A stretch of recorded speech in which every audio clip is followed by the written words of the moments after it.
Salut, bienvenue sur Picomat. Dans cette vidéo, on va chercher les limites de la fonction rationnelle f de x égale x au carré plus 3 sur x plus 1. On va chercher les limites évidemment aux bornes du domaine de définition. Donc dans un premier temps, on va déterminer les bornes du domaine de définition. Ensuite, on cherchera les limites en plus et moins l'infini. Et puis éventuellement d'autres valeurs en fonction du domaine de définition. Alors, c'est une fonction rationnelle, donc il faut que le dénominateur ne s'annule pas pour que cette fonction existe. Le domaine de définition, ça va être R moins, alors je vais le noter ici, df, R moins, ce qui annule le dénominateur, donc en fait, ça va être moins 1. Je peux l'écrire aussi avec des crochets. Donc là, ça va être df, donc crochet ouvert, puisque je ne peux pas attraper l'infini, donc ça va être moins, ou crochet ouvert moins l'infini, 1. 1 que je ne prends pas, donc les crochets sont dans ce sens-là. Union, moins 1, plus l'infini. Donc je vais chercher la limite en moins l'infini, en moins 1, avec x inférieur à moins 1. Je vais chercher la limite en moins 1, avec x supérieur à moins 1, et ensuite en plus l'infini. Alors, pour simplifier les choses, je vais faire d'abord les limites en moins l'infini et plus l'infini, puisque c'est très rapide et c'est la même méthode. Et après, je chercherai la limite de chaque côté de moins 1. Si je cherche la limite en moins l'infini ou en plus l'infini, je vais avoir un problème. C'est-à-dire que le numérateur, que ce soit en moins l'infini ou en plus l'infini, celui-là, il va tendre vers plus l'infini. De la même manière, le dénominateur ici, quand je suis en moins l'infini, il va tendre vers moins l'infini. Quand je suis en plus l'infini, il va tendre vers plus l'infini. Donc là, je vais avoir affaire à une forme indéterminée. Alors, on peut l'écrire, on va l'écrire. Je vais commencer par la limite en moins l'infini. Voilà. Alors, x tend vers moins l'infini. X au carré tend vers moins l'infini fois moins l'infini, ça fait du plus l'infini. X au carré plus 3, donc le plus 3 est négligeable face au plus l'infini, donc là ça va être du plus l'infini. En haut ça tend vers plus l'infini, et x plus 1, il va tendre vers moins l'infini. Donc j'ai en haut j'ai du plus l'infini, en bas j'ai du moins l'infini. Donc je vais avoir la limite de f de x quand x tend vers moins l'infini, qui va être égale à une forme indéterminée. Donc pour lever l'indétermination, je vais factoriser. Donc, j'aurai quelque chose de similaire en plus l'infini, donc je ne vais pas le refaire. Je vais factoriser parce qu'il me permettra de lever l'indétermination. Si en bas, je factorise par x, et je factorise en haut par x aussi, je vais pouvoir me débarrasser de la limite qui est égale à l'infini en bas. Donc, j'ai simplement à factoriser par x. F de x va être égal à x facteur de x plus 3 sur x. Alors ça c'est le numérateur. Au dénominateur, je vais avoir x facteur de 1 plus 1 sur x. Voilà. Ensuite, je peux simplifier par x parce que x est différent de 0. Pourquoi est-ce que x est différent de 0? Puisque je m'intéresse à moins l'infini ou plus l'infini. Là, pour l'instant, c'est moins l'infini. Donc, si je suis en moins l'infini ou en plus l'infini, x, il est forcément différent de 0. Par contre, il va falloir que je l'indique. Comme x différent de 0, je peux simplifier par x, ce qui va me donner au numérateur x plus 3 sur x, et au dénominateur 1 plus 1 sur x. Voilà qui est beaucoup mieux. Maintenant, pour f de x, je vais pouvoir trouver la limite en moins l'infini. X tend vers moins l'infini, celui-là. 3 sur x, ça va tendre vers 0. Alors, ça n'a pas d'importance, mais je peux dire que 3 est positif, et comme x est négatif, comme je suis en moins l'infini, ça va être du 0 moins, mais bon, si on ne le met pas, c'est pas grave, hein, ça n'a aucune incidence. Ensuite, j'ai 1 sur x, qui lui aussi va tendre vers 0 moins. 1 plus 1 sur x, ça va tendre vers 1. Alors avec tout ça, est-ce que ça suffit? Là j'ai 0, là j'ai 1, tout ça en bas j'ai 1 Là j'ai 0, là-haut j'ai du moins l'infini, donc ça va suffire pour déterminer la limite de ma fonction. Donc la limite de f de x quand x tend vers moins l'infini, ça va être, en haut j'ai du moins l'infini, en bas j'ai 1, donc ça va être moins l'infini. Je vais faire la même chose pour plus l'infini. Donc la limite en plus l'infini, je factorise de la même manière, hein, je reprends directement les expressions. Sur une copie d'examen, tu n'es pas obligé de tout réécrire, hein, tu reprends directement cette forme-là. On a x qui tend vers plus l'infini, on a 3 sur x qui va tendre vers 0 plus cette fois-ci, on a 1 sur x qui va tendre vers 0 plus, on a 1 plus 1 sur x qui va tendre vers 1. Tout ça fait que la limite de f de x quand x tend vers plus l'infini, ça va être, en haut j'ai du plus l'infini, en bas j'ai 1, ça va être plus l'infini. Si tu n'aimes pas factoriser, ce qu'il faut savoir, c'est que pour les fonctions rationnelles, quand on a un polynôme divisé par un polynôme, quand on étudie les limites en moins l'infini ou plus l'infini, en fait, la limite est égale au quotient des monômes du plus haut degré. Donc là, la limite de f de x quand x tend vers moins l'infini, ça va être égal à la limite de x au carré sur x. Quand x tend vers moins l'infini. Donc les monômes du plus haut degré, donc je prends le numérateur. Qui c'est qui a le plus haut degré? Ben, c'est x au carré, donc ça va être lui. Donc je le mets là. Pour le dénominateur, qui c'est qui a le plus haut degré? C'est lui, donc je le mets là. Donc après, je fais le quotient des deux, ce qui va nous donner limite de f de x quand x tend vers moins l'infini. Ça va être égal à x au carré sur x, c'est-à-dire x quand x tend vers moins l'infini. Et la limite de x quand x tend vers moins l'infini, c'est évidemment moins l'infini. C'est très rapide, ça permet d'éviter de factoriser, mais il faut bien expliquer pourquoi on le fait. Si je fais la même chose en plus l'infini, bah ici j'ai du limite en plus l'infini, donc là ça va être plus l'infini. Ça sera toujours les monômes du plus haut degré quand x tend vers plus l'infini, et ici on a plus l'infini. Donc c'est très rapide.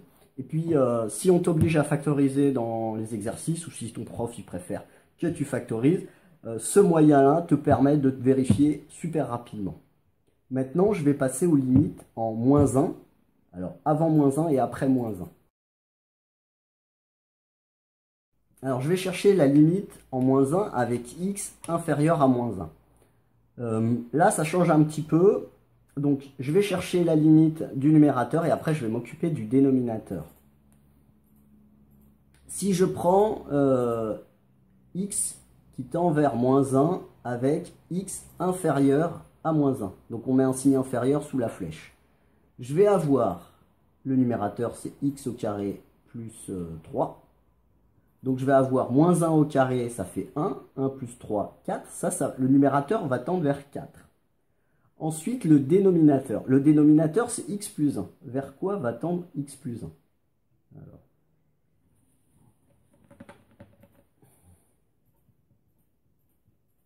Alors là, le plus simple, c'est de réfléchir avec des vraies valeurs. Si x est inférieur à moins 1 et qu'il est près de moins 1, ça va être quoi? Ça va être, par exemple, moins 1,1. Si je trace l'axe des abscisses, ici j'ai moins 1, ici j'ai ce qui m'intéresse, donc moi je vais être par là, donc ça va être inférieur à moins 1, donc par exemple ici je peux prendre moins 1,1, c'est pour m'aider à réfléchir. Je remplace ici x par moins 1,1, ça me donne moins 1,1 plus 1, ce qui va me donner du moins 0,1, donc en fait si je m'approche ici, ça veut dire que ça va tendre vers 0, ça va tendre vers des toutes petites valeurs, mais elles vont être comment? Ces valeurs négatives. C'est pour ça que c'est bien de penser avec un exemple. Je m'approche de là, et en m'approchant de là, bah, je prends une valeur, hein, par exemple moins 1,1, moins 1,00001, et j'obtiens quelque chose qui s'approche de 0, mais négatif, par valeur négative. Maintenant, je vais pouvoir déterminer la limite de ma fonction en moins 1 avec x inférieur à moins 1. Je vais l'écrire ici. Limite de f de x quand x tend vers moins 1 avec x inférieur à moins 1. Ça va être égal à quoi? À 4 divisé par 0 moins. 4, voilà, c'est l'entier. Quand on prend un nombre et qu'on le divise par quelque chose qui tend vers 0, ça va nous donner de l'infini. Mais alors après, est-ce que c'est du positif ou du négatif? Ici, j'ai du positif, ici, j'ai du négatif. Donc ici, ça va être du moins l'infini. Qu'est-ce que je constate? J'ai une fonction, quand x tend vers une valeur, une constante, où j'ai une limite qui est égale à l'infini, que ce soit moins ou plus l'infini. Ici, j'ai affaire à une asymptote verticale. Donc la fonction, quand x va tendre vers moins 1, de ce côté-ci, et bien en fait, on va avoir une asymptote verticale. On fera la représentation graphique tout à l'heure. Maintenant, si je cherche la limite quand x tend vers moins 1 avec x supérieur à moins 1, c'est-à-dire que je vais me trouver, alors ici j'ai moins 1 sur l'axe des abscisses, je vais me trouver par ici. Voilà, par exemple, ça sera moins 0,99. C'est de ce côté-là. J'ai x qui tend vers moins 1. X supérieur à moins 1. Je vais avoir x au carré plus 3 qui va tendre vers moins 1 au carré 1 plus 3, 4. Le dénominateur x plus 1 qui va tendre vers... Alors, ici, je me trouve de ce côté-là. Je me trouve par exemple en moins 0,99. Moins 0,99 plus 1, ça va tendre vers 0. Je vais avoir une toute petite valeur, mais positive. Maintenant, tout ça, grâce à tout ça, je vais pouvoir déterminer la limite de f de x quand x tend vers moins 1 avec x supérieur à moins 1. Donc là, au numérateur, j'ai 4. En dessous, j'ai du 0. Donc ça va tendre vers l'infini. Mais comme j'ai du positif sur du positif, ça va être plus l'infini. J'ai affaire à une asymptote verticale, ici et là. Donc en fait, il y en a une là, et puis il se passe des choses de chaque côté. Je vais faire une représentation graphique rapide. Alors ici, j'ai moins 1. En moins l'infini, si je me souviens bien, si je regarde ma feuille, ça va peut-être aider. En moins l'infini, qu'est-ce que j'avais? En moins l'infini, j'avais moins l'infini. Alors je sais pas, j'étais peut-être quelque part par là. En moins 1, par valeur négative, enfin, par valeur inférieure à moins 1, j'étais aussi dans le moins l'infini. Et ça, c'était... Alors ici, j'avais une asymptote verticale que je vais pouvoir représenter. Alors, si je le mets en vert, quelque chose comme ça. Alors, ça, c'est mon asymptote verticale.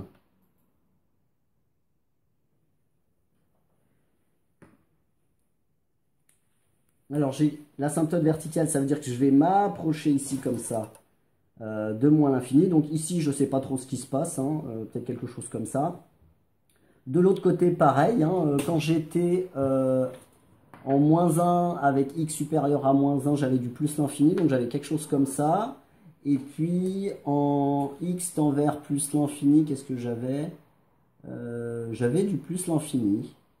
J'avais du plus l'infini, donc j'ai peut-être quelque chose comme ça. Et puis là, je ne sais pas trop ce qui se passe. Il se passe peut-être quelque chose comme ça. Ça ressemble à ça.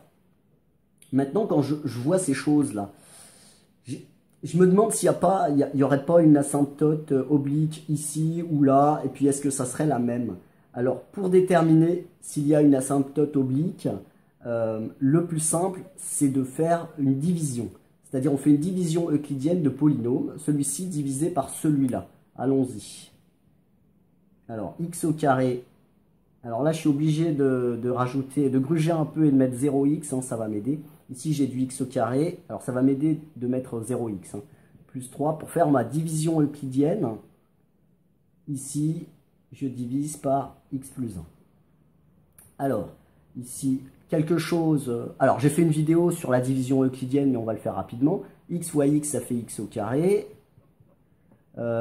1 fois x, ça fait plus x. Je soustrais. Là, x au carré s'en va, c'est fait pour. 0x moins x, ça reste moins x. J'abaisse le plus 3. Ici, je vais mettre moins 1. Moins 1. Ici, ça va me donner moins x, moins 1, plus 1, moins 1.